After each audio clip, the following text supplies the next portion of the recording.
Assalamu alaikum wa rahmatullahi wa barakatuh. The date is 28th Safar 1448 on the Islamic calendar, corresponding to 13th August 2026 on the Gregorian calendar. And you are watching Muslim World News with me, your host Abdulrahman Mohamed. Let's dive in headfirst and take a look at today's headlines. On our first story, principals flagged over lobby funds. On international scale, Libyan intelligence chief assassinated. On business news, Kenya audits informal sugar imports. And finally, on sports news, Somali referee makes UEFA history.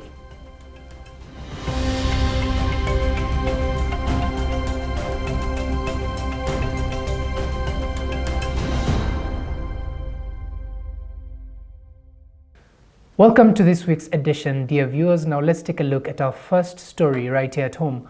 Public secondary school principals across Kenya are facing heavy scrutiny after an audit revealed millions of shillings in public funds were irregularly paid to their lobby groups. According to reports released on Tuesday, August 11th, 2026, Auditor General Nancy Gathungu flagged school heads for diverting student capitation to Kenya's Secondary School Heads Association.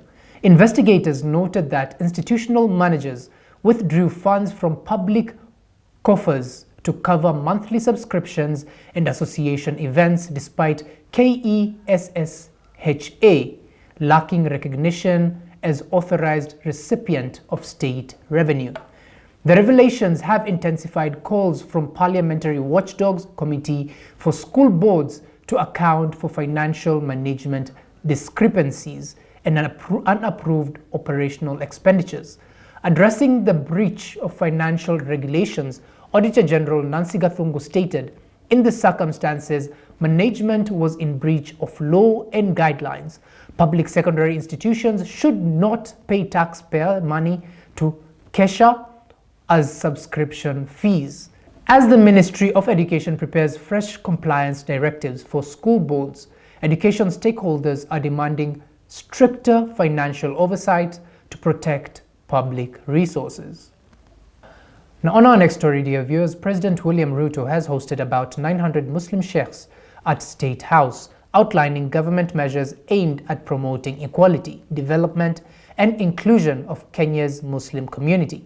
President William Ruto highlighted recognition of madrasa and duksi education, non-discriminatory ID registration, the establishment of an Islamic framework, and Sharia-compliant financing under the Affordable Housing Program.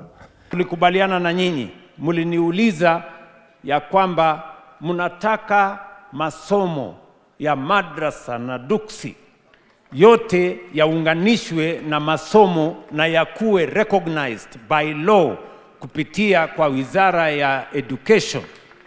Na mulisikia nikitangaza pale Wajia wakati tulikuwa na celebration ya madaraka, na nimeamurisha Wizara ya Elimu sasa wanatengeneza sera, wanatengeneza sheria, ndio madrasa na duksi iwe ni sehemu ya masomo katika taifa letu la Kenya.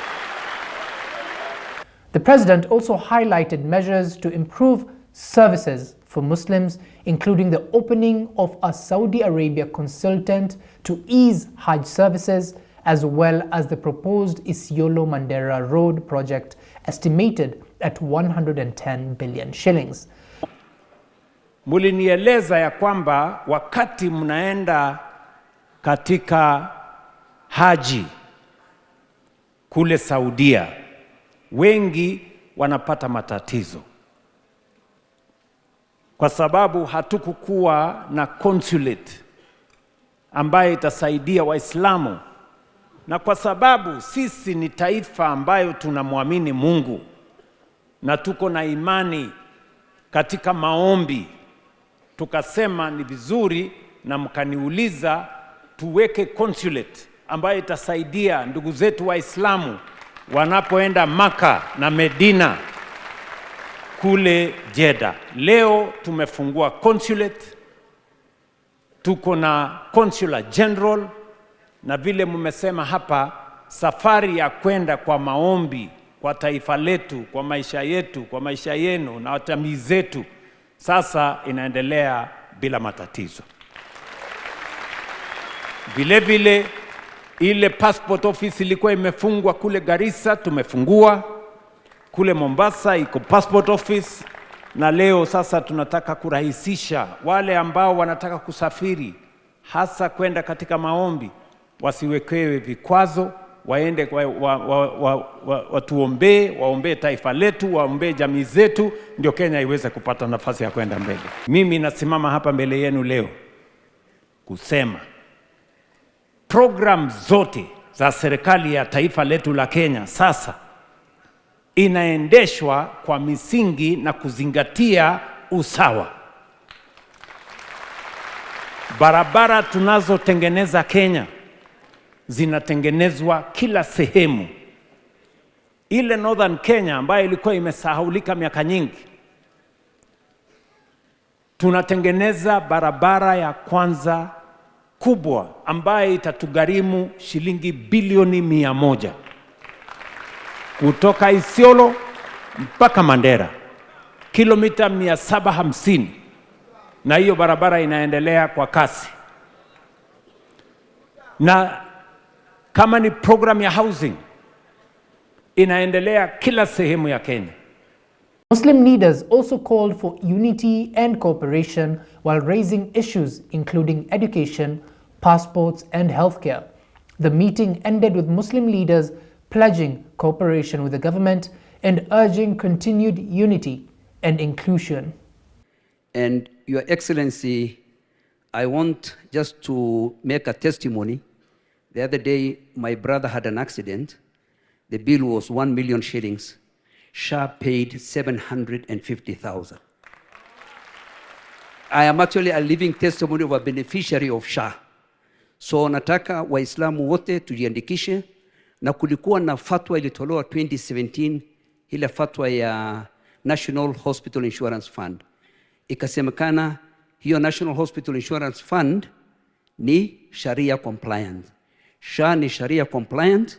Tafadhali mujiazili ndio nyinyi wote mufaidike naye. Serikali yetu hiko tayari kutusaidia sisi wote. So we want to say thank you for your magnanimity. And Your Excellency, one thing that we will echo is that each one of them have been trying to arrange all the logistics. One thing which they are all echoing is that for the first time, they feel that they are Kenyans. They feel that they have a sense of belonging and dignity, which is more important than any infrastructural development other people are talking about. You have restored their dignity, Your Excellency, and I'm sure most of them will speak to that. Now, on our next story, a conservation group is calling for urgent action to protect Somali giraffes in northern Kenya amid allegations that the endangered animals are being killed in large numbers. The Northeast Wildlife Conservancies Association, NECA, says the reported killings are occurring in parts of Garissa, Wajir and Mandera counties, and wants the Kenya Wildlife Service to strengthen the response. In a letter addressed to KWS Director General Professor Erastus Kanga, NECA Chief Executive Officer described the situation as a growing conservation crisis that has reached an unacceptable level.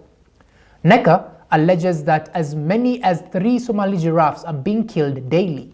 The organization says it has previously provided KWS with intelligence, photographs, GPS coordinates, and information on suspected poaching areas. It is now asking for wildlife officers to be permanently stationed in major hotspots and for local community conservancies to play a bigger role in protecting wildlife. KWS, however, disputes the severity of the situation and says it has stepped up conservation efforts. The agency is also working with Garissa and Wajir County governments on proposals to establish or strengthen game reserves. The disagreement comes as conservation stakeholders push for stronger protection of wildlife in northern Kenya. The success of these efforts will depend on reliable monitoring, effective enforcement, and closer cooperation between KWS and local communities. Now, stepping out of Kenya, let's take a look at Nigeria, where Nigeria has announced a fresh increase in military salaries, giving the biggest adjustment to lower-ranking personnel as the government intensifies efforts to tackle insecurity across the country. President Bola Tinubu has approved increases ranging from 30 to 80%, with the revised salaries expected to begin in September. The president said this decision was a show of the government's deep appreciation for troops serving the country. Under the new structure, soldiers from the rank of private to staff sergeant will receive an 80% increase. Warrant officers and colonels will receive a 50% rise, while generals will receive a 30% adjustment. The changes are expected to push the military's yearly wage expenditure from $484 million to approximately $678 million. The announcement follows plans to add 28,000 personnel to the army and establish 4 additional divisions. Nigeria is battling several security threats, including militant attacks, kidnappings, banditry, and communal conflicts in different parts of the country. Retired military officers have welcomed the salary review, but say better equipment, protective gear, and modern weapons must accompany improved pay if troops are to effectively respond to the country's security threats. Now let's take a look at Turkey, where Turkey Parliament has approved a landmark law granting conditional amnesty to thousands of Kurdistan Worker Party fighters who laid down their weapons. Lawmakers in Ankara passed the legislation late Monday evening, August 10, 2026, with 468 votes in favor and 88 against, following 12 hours of debate. The new legal framework suspends prosecutions and prison sentences for 5 to 10 years for lower-ranking members, potentially enabling over 3,500 detainees to return to civilian life. The law explicitly excludes militants convicted of murder, as well as jailed PKK founder Abdullah Öcalan, and will take effect once Turkey's National Security Council confirms complete group disarmament.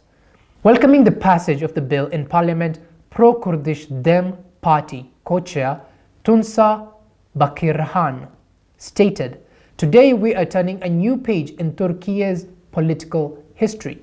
It is a milestone for peace, democracy, and our shared future." As monitoring committees prepare to oversee the disarming process, the conditional pardon represents the most decisive legislative attempt yet to end a 4-decade conflict that has claimed tens of thousands of lives.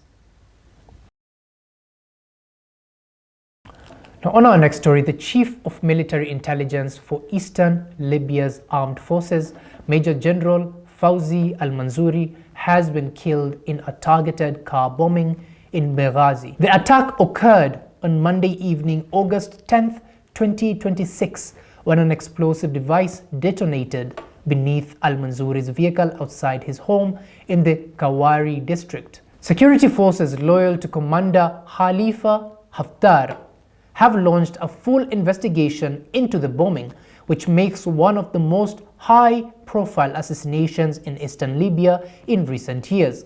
The killing comes alongside a surge in regional tension, occurring simultaneously with drone strikes targeting bay or key oil refineries in western Libya.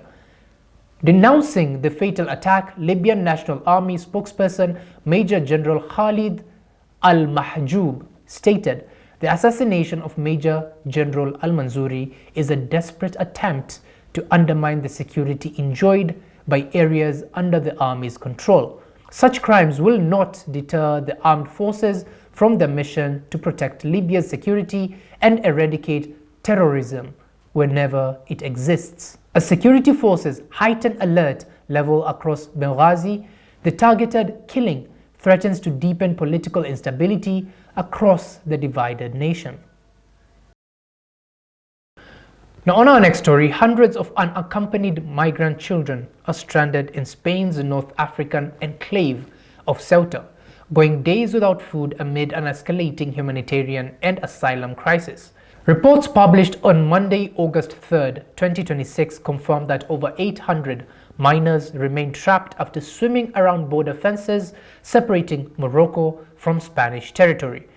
While thousands of adult migrants have been repatriated, Spanish law prohibits the summary return of minors, leaving overcrowded local centers completely unable to supply basic meals or clean water.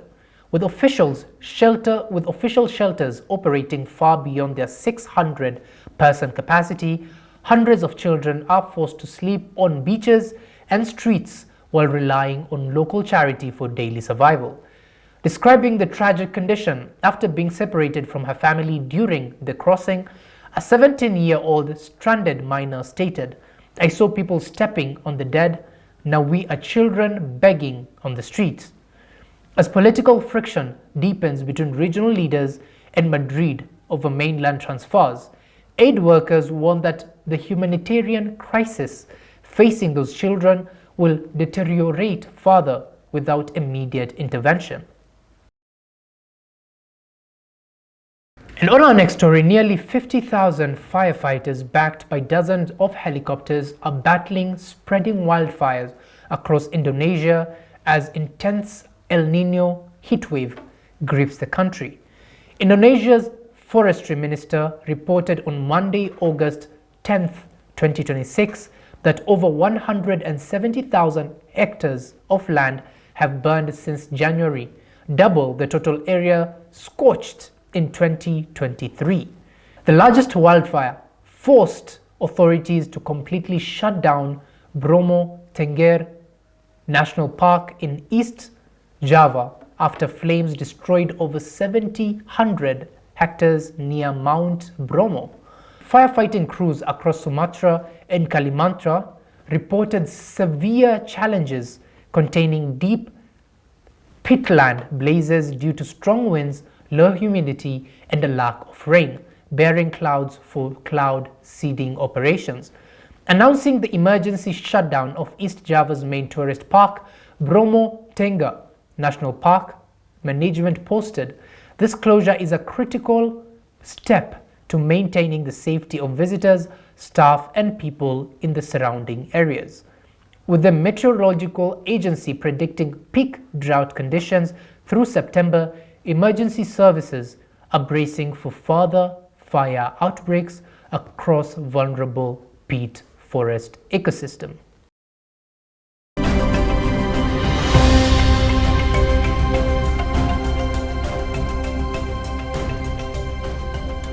From stories of real human lives and faces, let's take a look at numbers and statistics of business news. Now, on our first story, the government has launched an audit of informal sugar imports as authorities seek to establish how unregulated trade is affecting Kenya's sugar market. The exercise comes amid concerns that cheaper imports are putting pressure on local millers and distorting competition. The audit follows Kenya's decision to lift safeguards on sugar imports from common markets for Eastern and Southern Africa countries in January 2026. The move ended 24 years of protection that had shielded local producers from cheaper regional sugar. Authorities are seeking to establish the volume of sugar entering the country through informal channels and determine whether traders are complying with import regulations. Local millers and other industry players have raised concerns about increasing competition from imported sugar, warning that uncontrolled imports could undermine domestic production and affect farmers who depend on the sugar industry. The government is expected to use the findings to strengthen monitoring of sugar imports and ensure fair competition while protecting local producers. The audit is part of wider efforts to restore stability in the sugar sector and improve regulation of the country's food import market. On our next business story, the United Nations Environment Programme and the Northern Corridor Transit and Transport Coordination Authority have launched a program aimed at making freight transport across East Africa cleaner, more efficient, and inclusive. The initiative will support implementation of the Northern Corridor Green Freight Strategy 2030, which targets lower fuel consumption and carbon emission while promoting greater participation of women in the transport sector. The program will also assess the feasibility of using electric trucks at the port of Mombasa and explore the electrification of port vehicles. Officials say electric transport could reduce fuel consumption and operating costs while helping lower emission. The Northern Corridor links the port of Mombasa with Uganda, Rwanda, Burundi, South Sudan, and the Democratic Republic of Congo. About 2,000 to 3,000 truck transports approximately 75,000 tons of cargo daily along the route. The partnership aims to strengthen regional trade, reduce logistic costs, and support the transition to clean transport. The long-term goal is to achieve net zero freight transport along the corridor by 2050. Now on our next business story, Kenya could gain greater power to tax multinational companies if ongoing United Nations negotiations on international tax corporations are successfully concluded. The proposed UN framework Convention on International Tax Cooperation seeks to give countries a bigger role in determining how multinational companies are taxed. The negotiations aim to shift taxing rights closer to where economic activities and consumptions are located rather than where companies report their profit. For Kenya, the agreement could strengthen efforts to collect taxes from multinational digital companies whose services are widely used by Kenyans, consumers, and businesses. The country has already introduced measures targeting the digital economy, including the significant economic presence tax and value-added tax on digital services supplied by foreign companies. The proposed framework could also require multinational companies to disclose their revenues, profit, taxes, employees, and assets to the country-by-country basic supporters. Supporters say this would help tax authorities identify profit shifting and ensure companies pay taxes where they conduct business. The negotiation begin in 2025 and are expected to conclude in 2027, with African countries seeking a greater voice in global tax rules.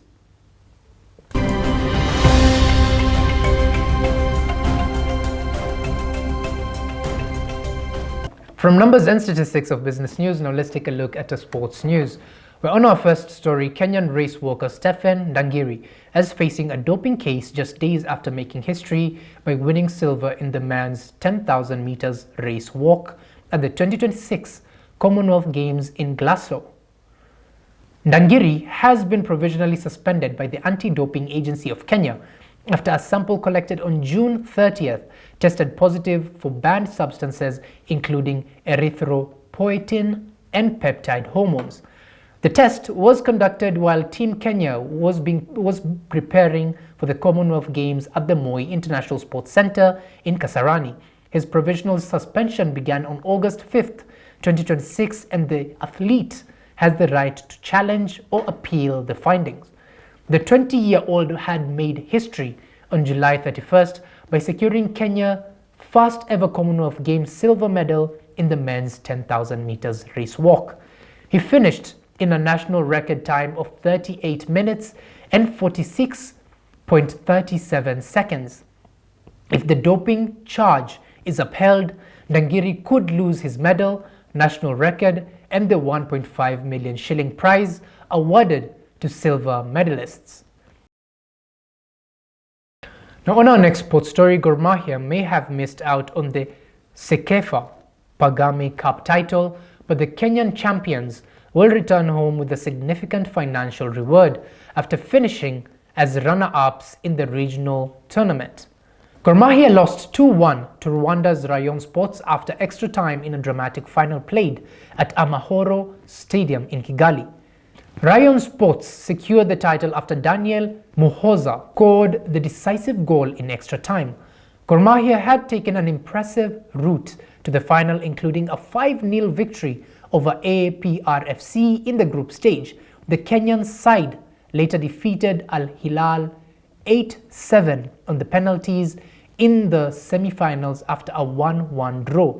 Despite the disappointment of losing the final, Gor Mahia secured $20,000 in prize money, equivalent to approximately 2.6 million Kenyan shillings.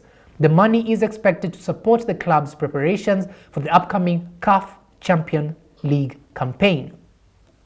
The tournament also provided Gor Mahia with valuable competitive experience ahead of the new season. Now on our final sports story, Somali referee Omar Artan has arrived in Austria to make history as the first non-European official to referee the UEFA Super Cup, following his controversial exclusion from the FIFA World Cup. The 34-year-old match official will take charge of the Super Cup clash between Paris Saint-Germain and Aston Villa on Wednesday, August 12, 2026 at the Red Bull Arena in Salzburg.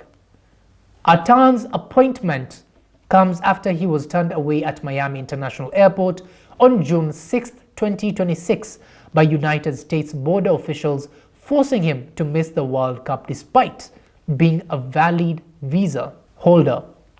UEFA and the Confederation of African Football awarded Artan the high-profile assignment under a new joint cooperation agreement to honor his credentials as CAF's 2025 Referee of the Year. Reflecting on his journey ahead of Wednesday's clash in Salzburg, Omar Artan stated, "When we get this call, it was for me and my family really a very, very happy moment. It was a very tough period, but I really appreciate the support I received throughout the world. There's a big Somali community in Europe and in Austria, and they are over the moon with me officiating a match like this." As Artan prepares to step onto the pitch at the Red Bull Arena, his appointment stands as a triumphant landmark for African officiating on football's biggest global stages.